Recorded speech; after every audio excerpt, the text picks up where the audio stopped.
Hi guys, welcome back to our channel. ఈ వీడియోలో మనం బిగ్ బాస్ సీజన్ 9లో 6వ వారం నామినేషన్స్ అయితే పూర్తయిపోయాయి. సో నామినేషన్స్లో ఎవరికి ఓటింగ్ ఎలా పడుతుంది ఏంటి అనేది మాట్లాడుకుందాము. Let's get in to the video. So ముందుగా వచ్చేసి ఈ వారం నామినేషన్స్లోకి మొత్తం 6గురు అయితే వచ్చారు. ఆ 6గురిలో ముఖ్యంగా మన బర్నీ శంకర్ గారి కుటుంబ సమేతంగా వచ్చారనమాట. కుటుంబం మొత్తం నామినేషన్స్లోకి అయితే వచ్చారనే చెప్పాలి. సో ఈ నామినేషన్స్లో ఎవరు టాప్లో ఉన్నారు, ఎవరు ఓటింగ్ని మొత్తం తమ వైపుకి తిప్పుకుంటున్నారు అంటే ఏమన్నా డౌట్ ఉందా, ఏమన్నా క్వశ్చన్ ఉందా ఇందులో? తనూజ నామినేషన్స్లో ఉందంటే చాలు, వాళ్ళ ఫ్యాన్స్ మాత్రం అసలు టాప్ 1లో ఉంచేదాకా వాళ్ళైతే ఊరుకోవట్లేదనమాట. బీభత్సమైన ఓటింగు, బీభత్సమైన హ్యూజ్ ఫ్యాన్ బేసు, అదంతా వేరే లెవెల్ అది.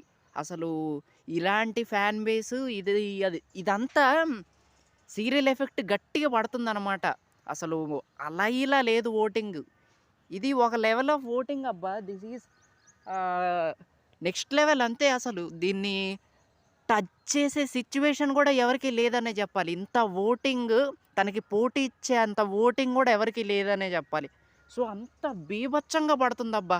అసలు ఈ బిగ్ బాస్ తెలుగు చరిత్రలోనే అమ్మాయిలకి ఈ విధంగా శ్రీముఖికి కూడా ఇంత లెవెల్ ఓటింగ్ అయితే పడలేదు. అసలు ఎలాగుందంటే సిచ్యువేషను, అమ్మాయి గెలుస్తుంది అంటే ఈ రేంజ్‌లో ఓటింగేసి గెలిపిస్తాం మేము అనే విధంగా పడుతుంది అసలు. తనూజ మాత్రం అసలు నెక్స్ట్ లెవెల్ అబ్బా! ఓటింగ్ మిషన్స్ పగిలిపోతున్నాయి. ఓటింగ్ బాక్సులు బద్దలైపోతున్నాయనే చెప్పాలి. తనూజకి 33% ఆఫ్ ఓటింగ్ అయితే నమోదవుతుంది. సో తను విన్నర్ అయిద్దని చాలా గట్టిగా అనిపిస్తుంది. సో మొదటిసారి ఒక అమ్మాయి గెలవబోతుందనే చెప్పాలి. సో అలా ఇలా లేదు. తన ఓటింగ్ మాత్రం తనని బీట్ చేసే సిచ్యువేషన్ మాత్రం ఇప్పుడైతే చాలా తక్కువ అనే చెప్పాలి కంటెస్టెంట్స్‌కి, వేరే కంటెస్టెంట్స్‌కి. సో అదనమాట. తనైతే టాప్ 1లో ఉంది. ఇక నెక్స్ట్ వచ్చేసి మనకి సుమన్ శెట్టి గారైతే ఉన్నారనమాట. సుమన్ శెట్టి గారికి 21% ఆఫ్ ఓటింగ్ అయితే పడుతుందనమాట. సో హేటర్సే లేని వన్ అండ్ ఓన్లీ కంటెస్టెంట్ ఈ సీజన్‌లో ఎవరున్నారంటే దట్ ఈజ్ సుమన్ శెట్టి గారనమాట. So nice. చాలా మంచి వ్యక్తి, చాలా మంచి కంటెస్టెంట్. ముఖ్యంగా చాలా ఏమంటారు, చాలా మంచి మనిషి అనమాట. సో తను నిజంగా తను ఉండాలి. ఇలాంటి వాళ్ళు ఉండాలి. ఇలాంటి వాళ్ళని సపోర్ట్ చేయాలి. సో నైస్ అనమాట. సో మంచి కామెడీ అయితే చేస్తున్నారు. అదంతా చాలా బాగా అనిపిస్తుందనమాట. So nice. సో తనైతే సెకండ్ ప్లేస్‌లో ఉన్నాడు. ఇక నెక్స్ట్ ప్లేస్‌లో ఉంది మనకి ఎవరు అంటే డెమాన్ పవన్ అబ్బా! డెమాన్ పవన్‌కి 13% ఆఫ్ ఓటింగ్ అయితే నమోదవుతుంది. ఫైనల్లీ తనకి న్యాయం జరుగుతుందన్న ఫీలింగ్ అయితే వస్తుందనమాట. ఎందుకంటే తను గేమ్స్, టాస్కులు అవన్నీ చాలా బాగా ఆడుతున్నాడు. అండ్ ఎక్కడ కూడా ఓవర్‌గా మాట్లాడట్లేదు. అందరి కంటెస్టెంట్స్‌కి రెస్పెక్ట్ ఇస్తున్నాడు. చాలా బాగా మాట్లాడుతున్నాడు. అండ్ ఎక్కడ మాట్లాడాలో అక్కడ మాట్లాడుతున్నాడనమాట. చాలా బావుంది తన game. So nice. So finally తనకి ఓటింగ్ అయితే పడుతుంది. దానికి నిజంగా చాలా హ్యాపీ అనే చెప్పాలి. సో అదనమాట. ఇక నెక్స్ట్ ప్లేస్‌లో ఉంది ఎవరు అంటే ఈ తెలుగు బిగ్ బాస్ సీజన్ 9కే మంచి వ్యక్తి అయిన భరణి శంకర్ గారు ఉన్నారనమాట. సో తనకి 12% ఆఫ్ ఓటింగ్ అయితే నమోదవుతుంది. సో భరణి శంకర్ గారు ఎలాగంటే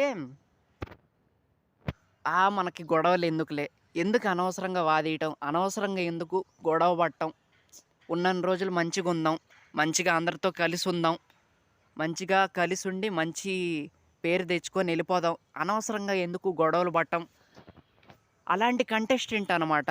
సో తనకి ఓటింగ్ బాగానే పడుతుంది. మంచి ఫ్యాన్స్ అయితే ఉన్నారు.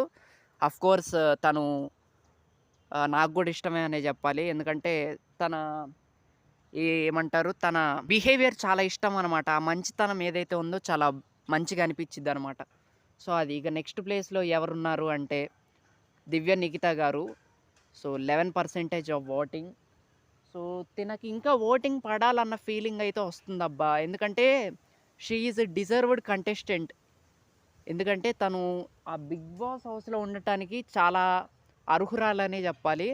సో చాలా మంచి కంటెస్టెంట్. అసలు ఒకళ్ళకి బాగా ఇచ్చి పడేస్తున్నారులే తను.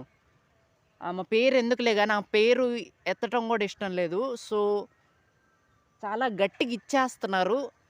ఏది దగ్గరుంచుకోవట్లేదనమాట. అలాగే ఇచ్చి పడేయాలి.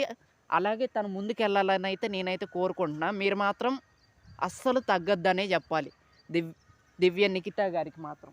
సో తను మాత్రం చాలా మంచి ఓటింగే ఉంది. బట్ సో ఇంత సరిపోదు. సో ఎలిమినేషన్‌లో కొంచెం దగ్గరగా ఉన్నారనే జెప్పాలి. సో గేమ్ మారితే ముందుకెళ్ళొచ్చు. ఇక నెక్స్ట్ ప్లేస్‌లో ఉంది మరెవరో కాదు, రాము రాథోడ్ అనమాట. 11% ఆఫ్ ఓటింగ్ తినకు గూడా. సో వీళ్ళిద్దరికీ ఒకే రకంగా ఓటింగ్ అయితే పడుతుంది. సో వీళ్ళిద్దరిలో ఒకళ్ళు ఎళ్ళిపోయే అవకాశాలైతే ఉన్నాయన్నమాట. సో రాము రాథోడ్ కూడా మంచి కంటెస్టెంటే. సో తను పాయింట్స్ చెప్పే విధానం గావచ్చు, టాస్కులు గావచ్చు, అన్నిట్లో జెన్యూన్‌గా ఉన్న ఫీలింగ్ అయితే వస్తుందనమాట. సో బట్ తనకి ఓటింగ్ అయితే కొంచెం తక్కువనే జెప్పాలి. 11% ఆఫ్ ఓటింగ్ అయితే నమోదవుతుంది. సో అదనమాట. సో టాప్ 1లో వచ్చేసి మనకి యాజ్ యూజువల్ అసలు డౌట్ లేదు, డౌట్ రాదు. ఇక ఈ మేడంని మాత్రం ఎవ్వరు ఆపలేరనమాట. సో ఓటింగ్‌లో అలా పడుతుంది టాప్ 1.